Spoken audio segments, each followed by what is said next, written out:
이 밤에도 큰 은혜를 주세요. 아멘. 옆 사람 축복해 주세요. 성령으로 충만하십시오. 아멘. 요즘 젊은 애기 엄마들 중에 이런 생각을 하는 그런 엄마들이 있더라고요. 직장을 그만두겠다는 거죠. 애기가 어느 정도 자랄 때까지. 그러니까 아기들하고 함께 있는 시간을 좀 가져주겠다. 그렇게 얘기를 하더라고요. 그 진짜 잘하는 겁니다. 왜냐면 갓난 아기 때 엄마의 체온을 느끼면서 그 숨소리를 겪으면서 자라는 아이들이 참 복 있는 거거든요. 근데 애들을 일찌감치 보내놓고는 일 다니면은 그런 기회를 못 갖잖아요. 그때가 느리는 게 아니에요. 그때를 잘 잡는 게 좋다고 생각을 합니다. 아이들에게 순종을 가르칠 때요, 일찍부터 가르쳐야 됩니다. 요한 웨슬레이 어머니 수산나 웨슬레이 교육 방식이 굉장히 유명하잖아요.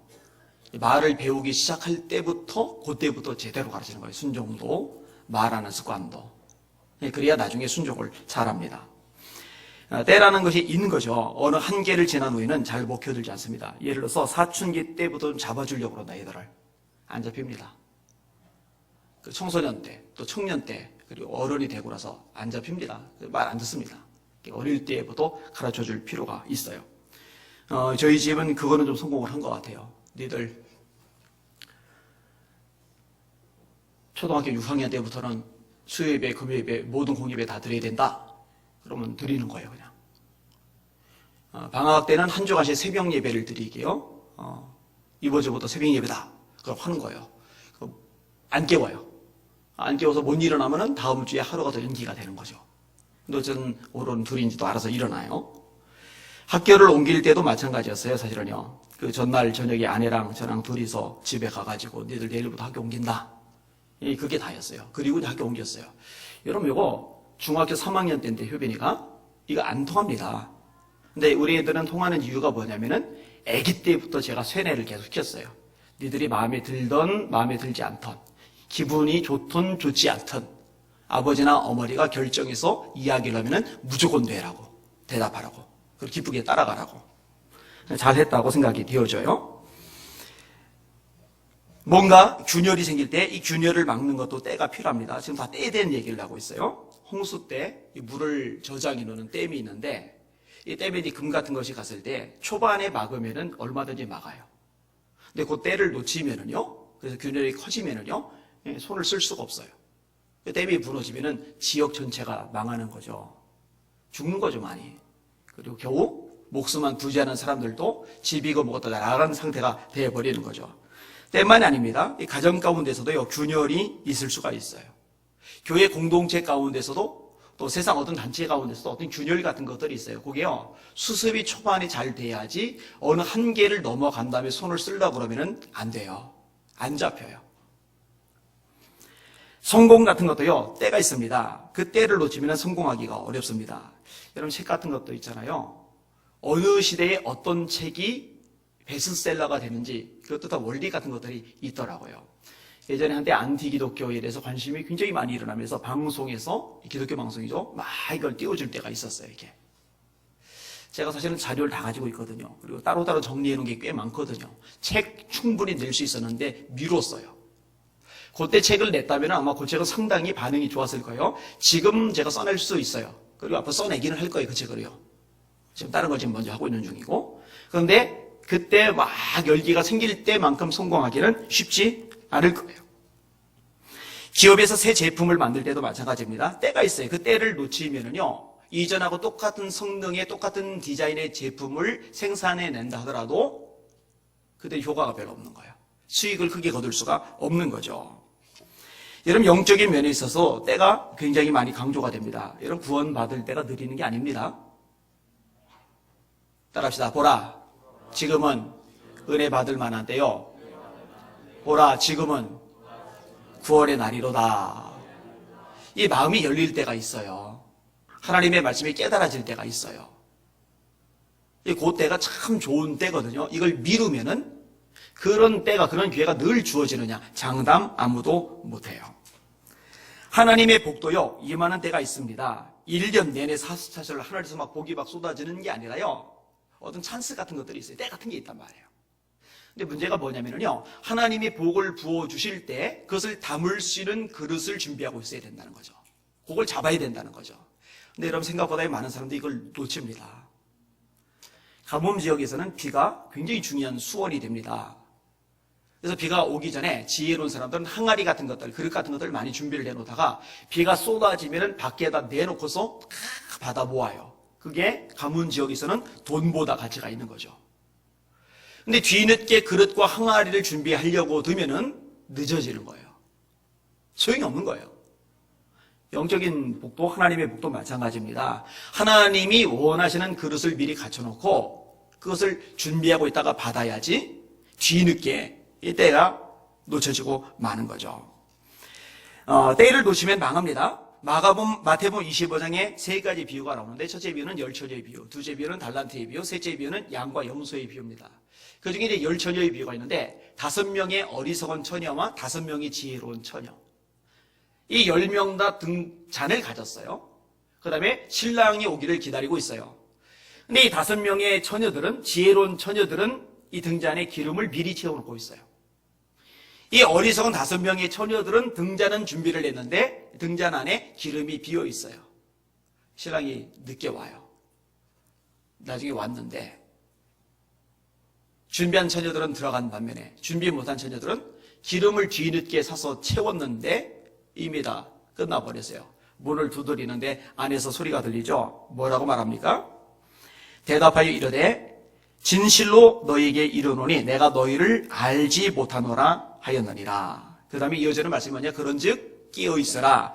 너희는 그 날과 그 때를 알지 못함이니라. 그러니까 이 어리석은 5 처녀도 기름을 채우긴 채웠어요, 결국. 근데 뭐가 문제예요? 타이밍, 때가 문제였던 거죠. 때.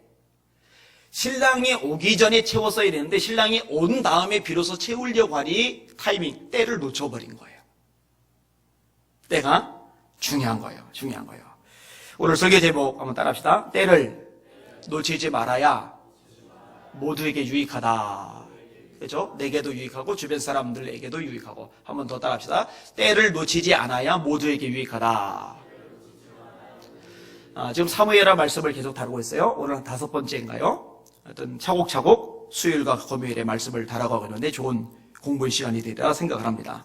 자, 오늘 본문에 등장하는 아브넬이 때를 놓친 사람의 대표적인 사람입니다. 이 아브넬은요, 하나님의 뜻이 다윗에게 있다는 것을 알았어요. 그 증거가 뭐냐?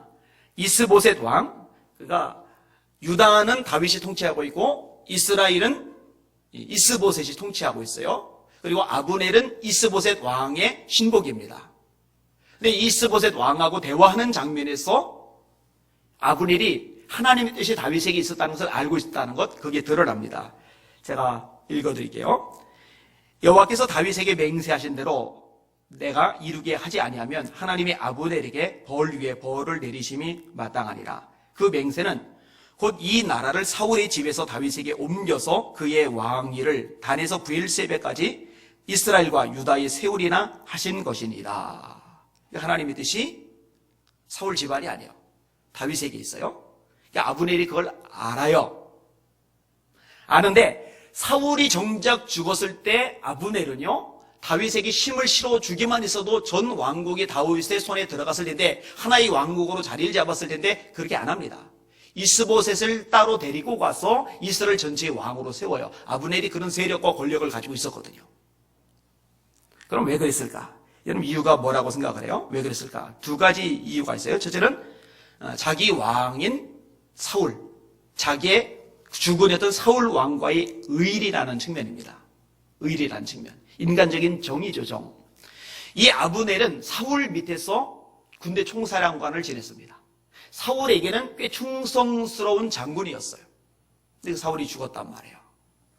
이런 상황에서 다윗에게 모든 힘을 몰아주면은 사울의 아들인 이스보셋은 입지가 사라지고 맙니다. 근데 여러분, 사울에 대한 의리 때문에 이런 선택을 했는지는 모르겠지만 이것은 잘못된 선택입니다. 왜냐하면 인간적인 정의나 의리보다 더 중요한 거는요, 하나님의 뜻입니다. 인간적인 정을 따라가잖아요. 의리를 따라가잖아요. 그리고 인간적인 정의나 의리를 따라가느라고 하나님의 뜻을 저버리잖아요. 결국은 모두에게 유익이 없어요. 여러분, 아브라함이 왜 위대해요? 여러분, 아브라함이 믿음의 조상이라고 인정을 받게 되는 항목이 어디예요? 창세기 12장이 아니죠. 12장은 본토 친척 아비 집을 떠날 때. 뭐 우여곡절이 많잖아요. 13장에는 롯과 결별을 하죠. 근데 정작 이 아브라함이 믿음의 조상으로 우뚝 자리매김할 때는 22장입니다.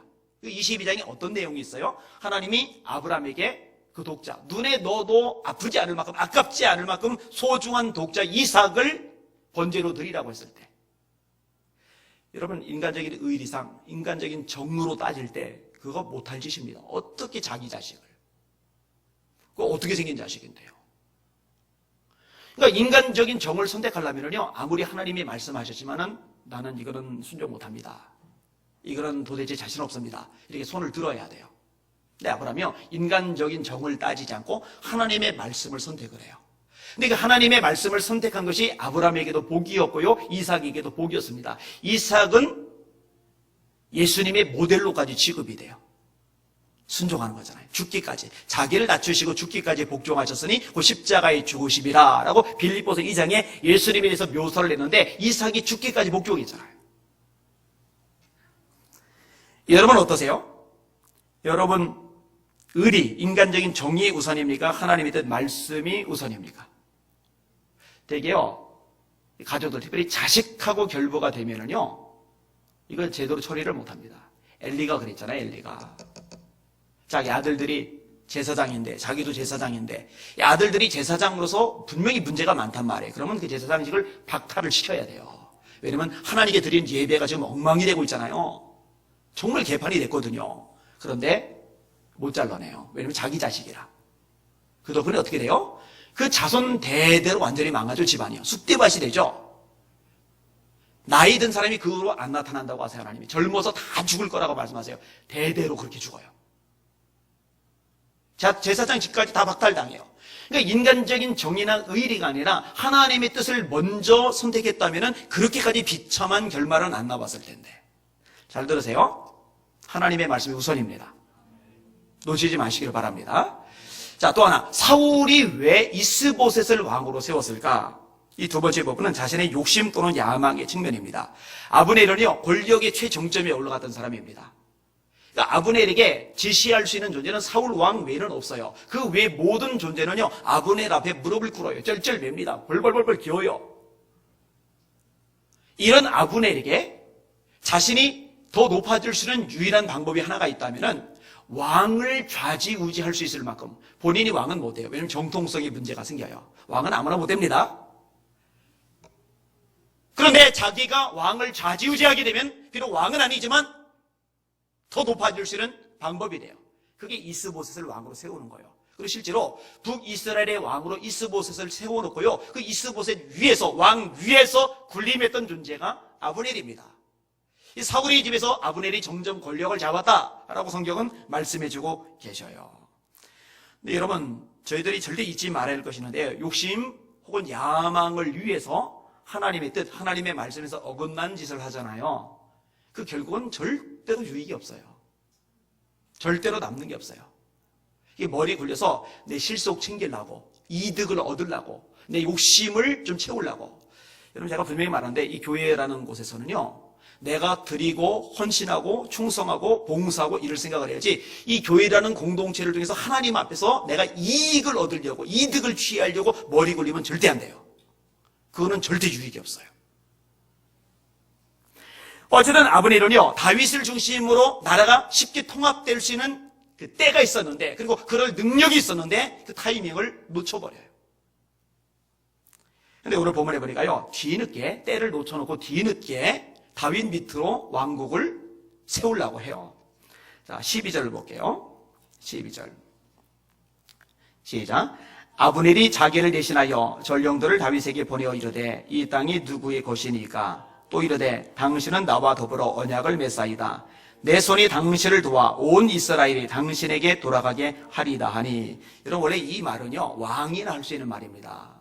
자기도 왕이고 다윗도 왕이고 왕들끼리 모아서 내가 이 백성들 다 모아서 우리 두 나라 하나로 합치고 당신이 통치해 주세요. 이거 왕이나 할 수 있는 일인데, 지금 군 총사령관이 이런 얘기를 해요. 무슨 말이에요? 이스라엘에서 왕 위에서 실질적인 권력을 가진 사람이 아브넬이라는 것, 그것이 드러나는 대목입니다. 다윗이 수락을 해요. 수락한 이유가 있어요. 첫 번째 이유는 다윗을 중심으로 통일 왕국을 형성한 것은 하나님의 뜻입니다. 다윗은요, 하나님의 뜻이 아니면은 자기의 유익이 돼도 수락을 안 합니다. 그 다음에 다윗이 수락한 두 번째 이유는요, 사울이 왕이고 사울을 죽이면서 사울을 죽임으로 자신이 왕이 될 수 있는 기회가 두 번 있었죠. 이게 동굴 속에 깊이 들어가 있는 다윗, 그것을 모르고 사울이 들어와 잠잘 때 찔러 죽일 수가 있었어요. 또 다윗을 잡으러 군인들 거느리고 쫓아다닐 때 다윗이 아비새 데리고 살그머니 가는데 아무도 깨질 않아가지고 아비새가 찔러 죽이겠다고 할 때 다윗이 말려요. 자, 기회가 왔는데 분명히 죽일 수 있는데 사울을 죽이지 않은 이유는 사울이 하나님의 기름 부음을 받은 자이기 때문에. 이런 다윗은요, 절대로 하나님이 세우신 사람에게는 손대지 않아요. 아무리 큰 이익이 있어도 손대지 않아요. 근데 사울이 죽었거든요. 그리고 이스보셋이 왕이 되는데 이스보셋은 하나님의 기름 부어 세움을 받은 종이 아니에요. 그러니까 이스보셋을 제거하고 왕국을 통일시켜도 다윗에게 걸림돌이 없는 거죠. 이게 수락한 두 번째 이유. 세 번째 이유는요, 아브넬의 제안을 받아들이게 되면은 지금 유다와 이스라엘이 싸우는데 같은 나라의 같은 나라, 같은 민족, 야곱의 12아들, 내전이에요, 내전. 한 동족끼리 피를 흘리며 싸워서 수많은 젊은이들이 죽어가는데 이 내전이 중단이 되면, 그리고 하나의 왕국이 되면 더 이상 수많은 젊은이들이 죽지 않아도 돼요. 그러니까 아브넬의 제안 굉장히 좋은 제안인 거죠. 받아들이는 거예요. 하나님의 뜻하고 어긋나지 않으니까. 이스보셋은 기름 부어 세운 종이 아니니까. 그리고 젊은이들의 출혈을 막을 수가 있으니까. 자, 아브넬이 돌아갔어요. 돌아가서 이제 장로들, 리더들을 결집시킵니다. 그 내용이 이제 17절, 18절 같이 읽겠습니다. 시작. 아브넬이 이스라엘 장로들에게 말하여 이르되 너희가 여러 번 다윗을 너희의 임금으로 세우기를 구하였으니 이제 그대로 하라. 여호와께서 이미 다윗에 대하여 말씀하시기를 내가 내 종 다윗의 손으로 내 백성 이스라엘을 구원하여 블레셋 사람의 손과 모든 대적의 손에서 벗어나게 하리라 하셨음이니라. 여기서도 나오죠. 아브넬이 알고 있었어요. 하나님의 뜻이 다윗에게 있다는 거. 그리고 이스라엘의 장로들이 이 아브넬 권력자에게 몇 차례 요청한 거예요. 여러 차례 요청했다고 돼 있잖아요. 우리 다윗을 중심으로 왕국을 세웁시다. 근데 그동안 아브넬이 찍어 눌렀던 거예요. 그리고 아무도 아브넬에게 감히 덤벼들지 못해요. 왜냐면 군사 모든 권한을 쥐고 있으니까. 근데 이제 아브넬이 자기가 마음이 바뀐 거거든요. 이 장로들, 어쨌든 리더들이 협력이 필요하니까 그들 다 불러놓고 말하는 거예요. 너희들 여러 차례 나에게 요청했지, 다윗을 왕 삼아달라고. 내가 이제 승낙해 줄게. 이렇게 지금 인심 쓰시 말하는 거예요. 하나님도 그런다고 말씀하셨잖아. 그래서 리더들 마음을 다잡아 놨어요. 그 다음에 백성들 설득하고 다윗에게로 갑니다. 여기 이제 19절이죠. 같이 읽습니다. 시작. 아브넬이 또 베냐민 사람의 귀에 말하고 아브넬이 이스라엘과 베냐민의 온 집이 선하게 여기는 모든 것을 다윗의 집에 말하려고 헤브론으로 가니라. 이 베냐민 사람의 귀에 말했다라고 특별히 이게 베냐민 사람을 따로 언급한 이유가 있어요. 왜냐하면 베냐민 사람들은요, 이 당시에 이스라엘 지역의 기득권자들입니다. 왜죠? 사울이 베냐민 사람이거든요. 그래서 세력 형성하고 있었거든요. 그러니까 그들에게 따로 말해요.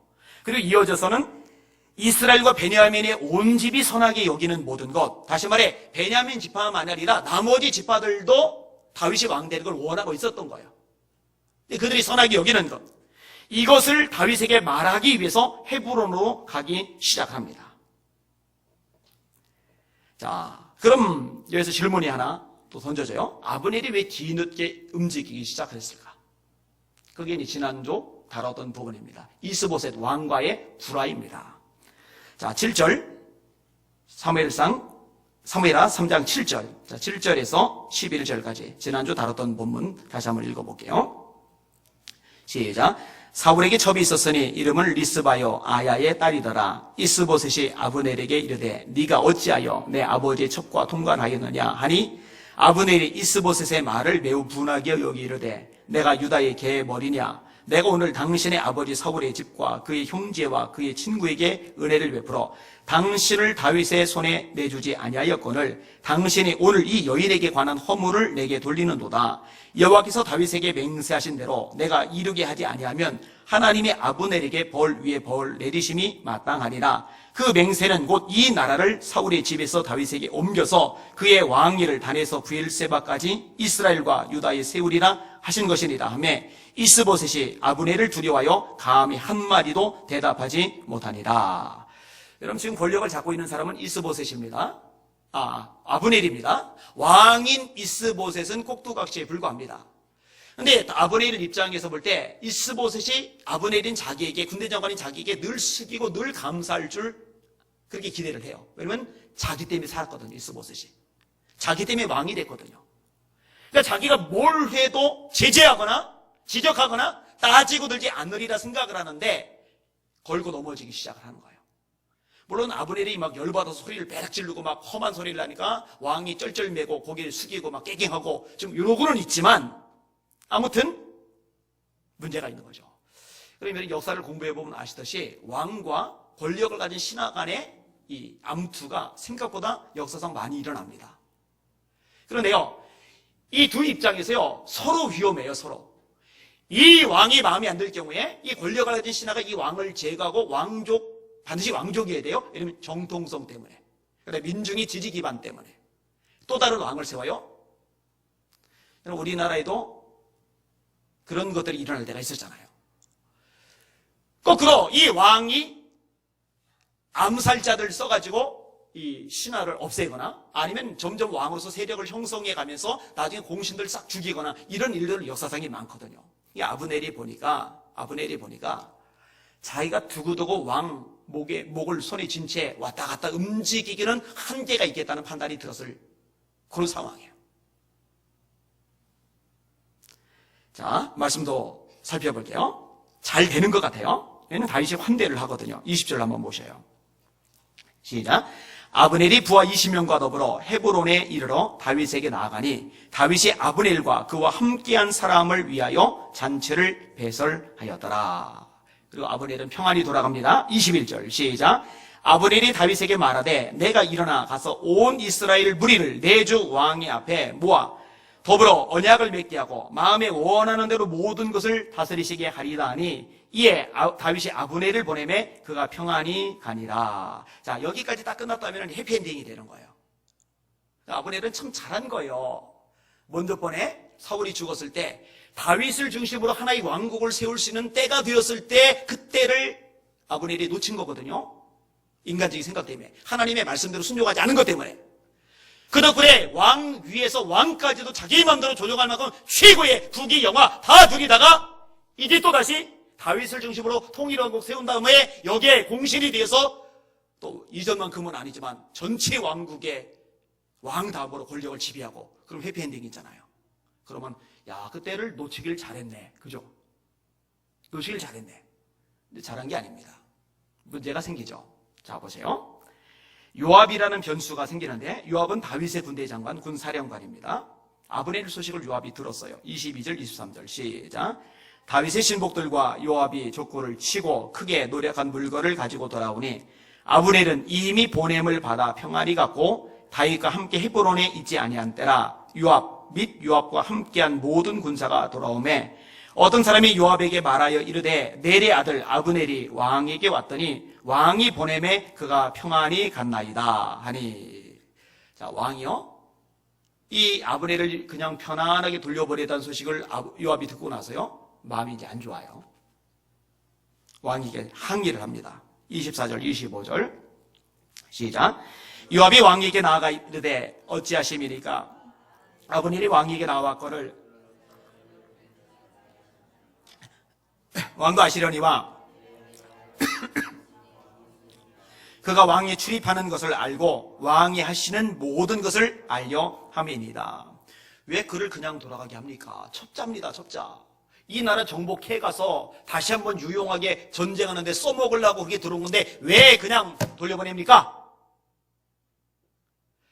근데 여러분, 보통 왕이 결정을 하면요 요압이 이런 식으로 반응을 안 보였거든요. 근데 유난히 감정적으로 반응을 보입니다. 왜 유난히 감정적으로 반응을 보이죠? 그게 지지난주에 설계했던 내용입니다. 자, 말씀을 한번 같이 볼게요. 2장으로 넘어가 보세요. 사무엘하 2장 18절. 아브넬과 요압 이 두 장군을 중심으로 전쟁, 내전이 벌어졌을 때 일입니다. 자, 18절 보세요. 제가 읽을게요. 그곳에 스루야의 세 아들 요압과 아비새와 아사엘이 있었는데 아사엘의 발은 들로루 같이 빠르더라. 아사엘이 아브넬을 쫓아 달려가되 요압 장군의 동생, 막내 동생인 아사엘이 이스라엘의 장군인 아브넬을 쫓아가는 거예요. 좌우로 치우치지 않고 아브넬의 뒤를 쫓으니 아브넬이 뒤를 돌아보며 이르되 아사엘아 너냐 대답하되 나로라.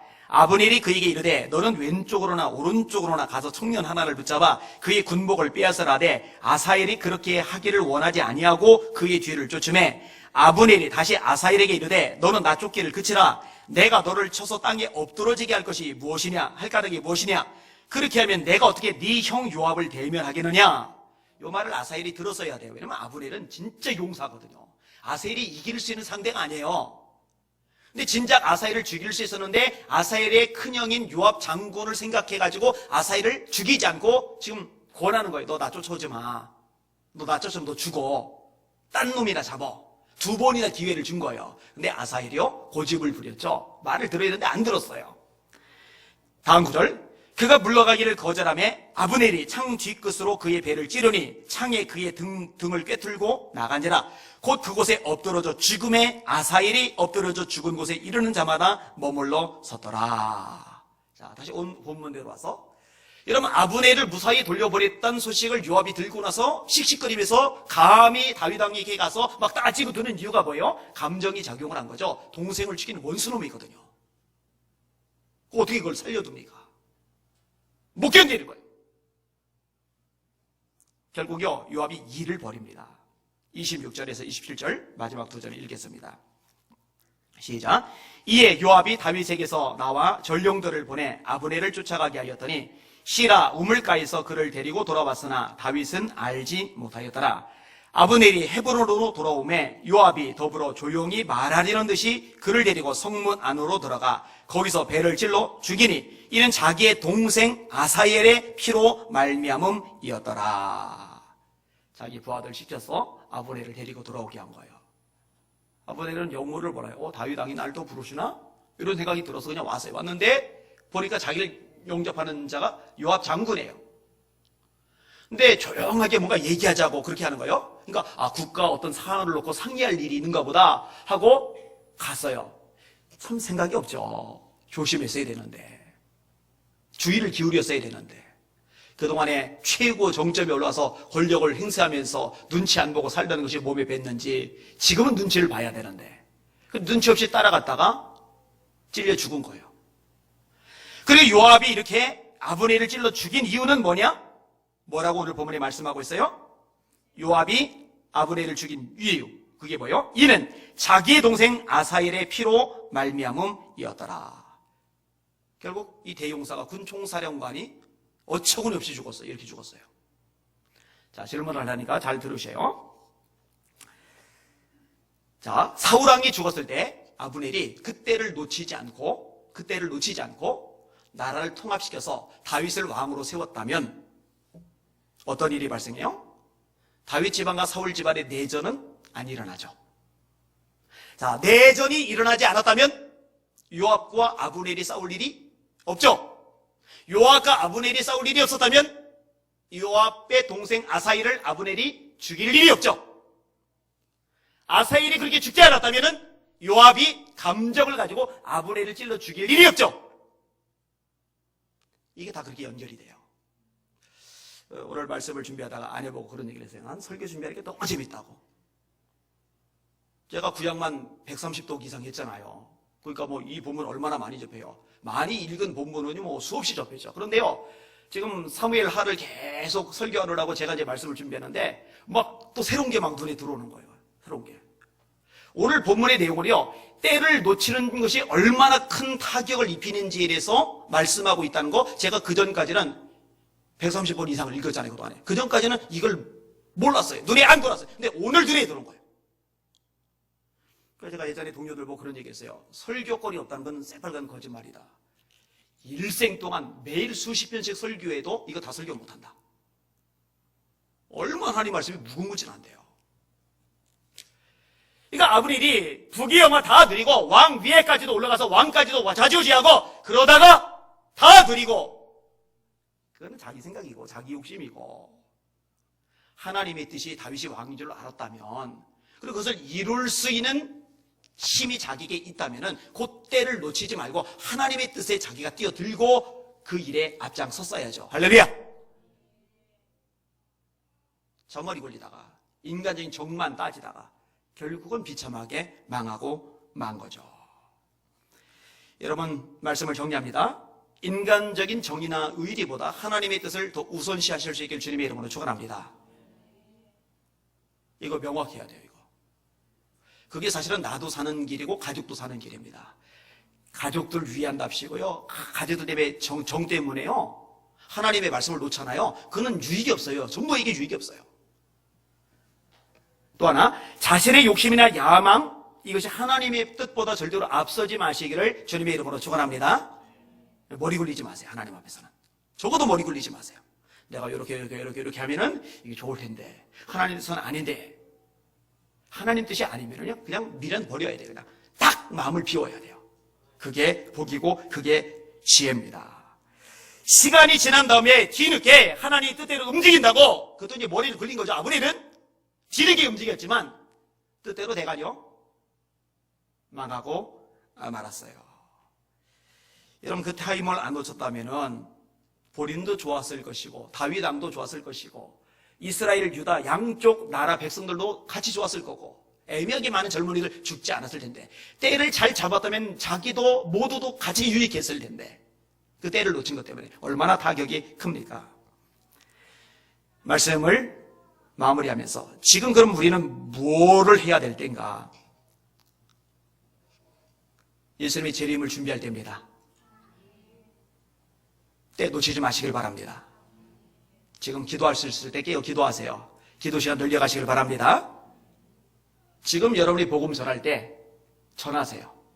복음 전할 기회도 느리는 게 아닙니다. 예수님이 재림이 가깝다면 깨어 기도해야 되고, 예수님이 재림이 가깝다면 한 영혼이라도 더 예수 믿고 구원받도록 하는 거, 이보다 중요하고 급한 일은 세상에 없어요. 또 주님 말씀하신 대로 모이는데 힘쓰실 수 있기를 주님의 이름으로 축원합니다. 한 그리스도인이 식당에서 밥을 먹는데 시중을 드는 웨이터 얼굴이 굉장히 어두운 거예요. 성령께서 마음에 감동하세요. 너 복음을 전해라, 복음을 전해라, 복음을 전해라. 근데 너무 지금 바쁜 일이 생각이 나는 거예요. 그래서 에이 하고 그 생각을 떨쳐버리고 후다다다 밥을 먹고 나갔어요. 근데 나갔다가 아무래도 막 불편한 거예요. 그동안 순종을 잘하던 사람이니까 그래도 불편한 마음이지. 안 그러면 그것도 잊어버리죠. 아무래도 불편해서 식당에 딱 들어가서 그 주인 보고 아까 그 웨이터 어디냐고. 근데 식당 분위기가 이상해요. 알고 보니까 그 사이에 자살했어요. 그러니까 성령께서 그 영혼의 상태를 아시고 그 영혼을 건지시려고 마음에 감동을 주셨는데 때를 놓친 거죠.